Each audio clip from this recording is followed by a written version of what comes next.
Hi guys, Charles Benz here, and in this video I want to talk about why I believe the FJ Cruiser, the Toyota FJ Cruiser, is such a great buy right now, and why it has been a good buy for a long time. If you watch my videos, if you're familiar with them, you know that I'm a big fan of cars and trucks and SUVs, and in particular a big fan of Toyota. And I'm a big fan of Toyota because of the fact that they're such reliable vehicles. They run for a long time, and they also retain their value very well. Toyota is big on building quality automobiles, and that's why I just get so hyped about their company. If other manufacturers did the same thing, I think they would be a lot more successful, and I think that's why Toyota is successful. They also have great legendary roots in their off-road segment. I personally own a Toyota truck, and it's been a great truck, but if you look towards the Middle East, and all of what they've been using for years and years has been Toyota trucks. They put up with a lot of abuse, and again, they're highly reliable.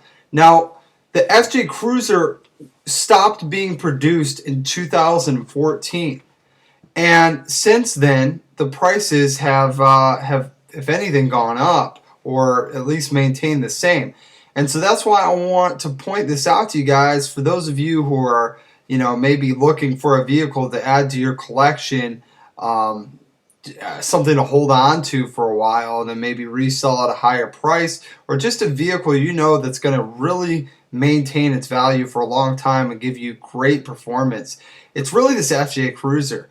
This article was put out December 1st today, 2015, and it talks about how the FJ Cruiser is scarce, hot, and high priced. They go on to talk about how this dealer who is willing to shell out $18,000 for an 8-year-old 87,000 mile off-road vehicle, which he estimates is about 60% of its new vehicle sticker price. He said it's crazy how off the chart the values of the off-road SUV are, and has had one on his lot, or he hasn't had one on his lot in over 6 months. I mean, people really like them because they're built well. They're a body-on-frame SUV. Nobody makes these anymore. Toyota is actually the only one, I believe, that's making a body-on-frame SUV, and that's the FJ Cruiser, which actually they stopped making, but they make the 4Runner as a body-on-frame, and I believe the Sequoia is as well. Don't quote me on that. The Toyota 4Runner and the Jeep Wrangler are the only ones that are truck-based anymore. Oh yeah, so again, yeah, the Jeep Wrangler. But everybody else has gone unibody. Now you get a smoother ride, better road performance, but when it comes to anything off-road, the body-on-frame is where it's at. Toyota dropped the quirky-looking, rock-crawling FJ Cruiser from its lineup last year.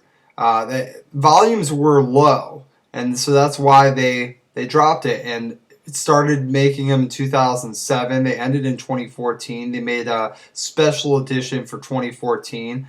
And then it goes on to say that Toyota sold about 20,000 FJ Cruisers a year on average, and about 220,000 sold all sold in the United States. This guy's making spelling errors. What it comes down to now is Toyota is actually going to be selling the FJ Cruiser in Australia, so it's not completely not being sold in the world, but it's just not being sold in the United States anymore.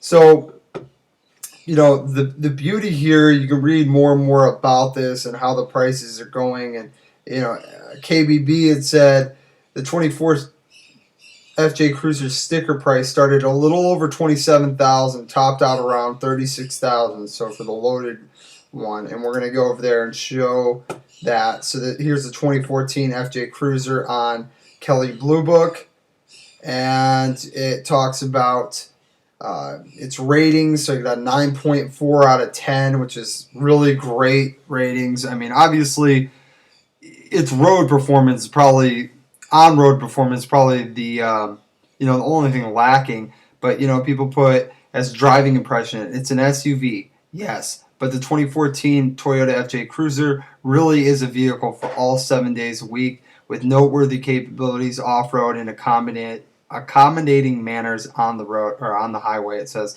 And there were some complaints about blind spots, but overall, other than that, I mean, it's just great features. It has A-Track, which automatically applies the brakes to a spinning wheel, which allows it to get better traction when you're trying to crawl up mud or anything like that. So it helps out a lot. The interior is pretty cool on it. Exterior is pretty cool. Obviously, you gotta like this kind of vehicle. Under the hood, they have the 4-liter V6, 260 horsepower, 271 foot-pounds of torque. Same engine they're using in the 4Runner, and same engine they're using in the Tacoma, or were using in the Tacoma. Now for the new 2016 models, they have a new engine. But the beauty of Toyota, what I really like about them, is that they stay with something that works. You know what I mean? The 4-liter V6 worked for such a long time, and they made minor improvements to it, but it's a great foundation. And they kept it in there for a long, long time. And now, just recently, do we get a change in the new Tacoma? I believe moving to a 3.6 or 3.7 has a little bit more horsepower, a little bit more torque, an more advanced engine, which we're going to also see move over to the 4Runner as well. But just a great rock solid powertrain on this. Now you're not going to get the best fuel mileage, but let's just get into the rest of this. I pulled up some 4Runners in the area. Just to give you an idea, 2008, 1 year after the first one was produced, has 71,000 miles on it and is worth 19 grand. There's not too many vehicles out there that retain their value that well. And then you look at this one, 2011, 64,000 miles on it, 24 grand. The downside of buying them in Michigan, I just moved out from San Diego. Downside of buying them in Michigan is obviously our road conditions out here are not as good. They encounter rust. So as long as you get a rust-free FJ Cruiser, keep it safe, and don't let it get all rusty, beautiful. This thing will be worth money on money. The beautiful thing about this car, even more so, is that the FJ Cruiser used to be produced even before this. There was, I don't even know the dates. I know there's FJ Cruiser purists out there that would know these dates offhand, but this 2007 to 2014 run was kind of a retro, let's bring back the FJ Cruiser and see how it goes move by Toyota. And then, the sales volumes were low, so they ended up cutting it.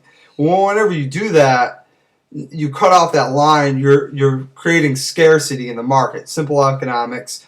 And so now people are saying to themselves, well, man, I want to get my hands on one of these. So, price is going to start going up. Now, obviously, you can get some cheaper if you're willing to get the higher mileage. From what I've seen, these things will run 300,000 miles without a problem. So, by all means, don't be afraid of 130,000 miles on these. And that's really the beauty of these FJ Cruisers is being able to pick them up and drive them for years on years and years. And maybe if you want to keep it as kind of a collectible, only take it out in the nice weather, great. If you want to take it and drive it as a daily driver and just keep it maintained, that's awesome too, because you can probably resell it and barely lose any value on it. And that goes for a lot of Toyota vehicles, especially when you're dealing with the trucks and SUVs that have a body on frame. Everyone knows that lasts longer.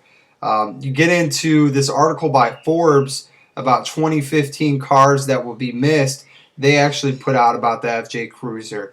They put, some call it a Japanese Hummer. Others wouldn't dare to do so, considering the hallowed heritage of the FJ designation. And it debuted in, they put 2006, so probably the end of 2006 is what they're talking about, as an homage to the classic Jeep-inspired Land Cruiser of the 1960s, known to insiders as the FJ40. So that was the, predecessor. borrows some styling cues from original, such as round headlights and a unique hood and fender design, but other than that, it's completely different. And it is, it's a modern, hardcore SUV. And so just kind of give some information about it, and um, like they're done selling them. I mean, that's it. If you're really trying to get one, I would say go with the 2014. Maybe try to get a special edition. Now, what was really interesting to me is CNN Money put out an article in 2007 when this thing was just being made. It says the FJ's future collectible status comes from two factors, according to McKeel Haggerty, the president of Haggerty Insurance. First and most obvious is its eye-catching design. The second is the Toyota brand, which could become as interesting to collectors as in now to ordinary buyers. There's the notion that they're a winner, Haggerty said. Toyota is expected to pass General Motors to become the biggest selling automaker in the world sometime this year. The company has reached this milestone by producing efficient and competent but unexciting cars and trucks. The FJ Cruiser stands in contrast to this strategy. It's a sign that Toyota's confidence that it's created a vehicle sacrifices practicality for the sake of an emotional design. The FJ's off-road prowess will also help in the future collector market, said Haggerty. Car collectors don't go for posers. A vehicle that really delivers on its promise, whether that's rock crawling or tire shredding, will always be worth more. And that's what it is. It's a true off-road machine. And then lastly, I want to say that Toyota has ventured off more into exciting vehicles now. If we take a look at the Toyota TRD Pro versions coming out, which are now available for the 4Runner and for the Tundra. That is a step in the right direction because, Ford came out with the Raptor and great truck, awesome truck, very high performance. Some people take it to the extreme and then they break them down. But I'm by no means saying Toyota is the end-all be-all here. I just think they're a great company. Ford made the SVT Raptor. Awesome vehicle. And then other manufacturers saw that there was a market for that, and they followed suit. Toyota being one of them, and they came out with that TRD Pro for the Tundra and the 4Runner, and they're just excellent, excellent vehicles. I mean, they look great, they perform well, and they're not even priced that bad in comparison to other vehicles. I mean, you can get a TRD Pro 4Runner for low 40s, like 41,000 MSRP, and to me, or it might be 43,000. To me, that's a great deal given the performance. Again, the Tundra a little bit more, but still cheaper than what the SVT Raptor is. I believe the most recent price MSRP is right around high 60s, low 70s. So, out of the range of most buyers, especially buyers that would consider getting those vehicles.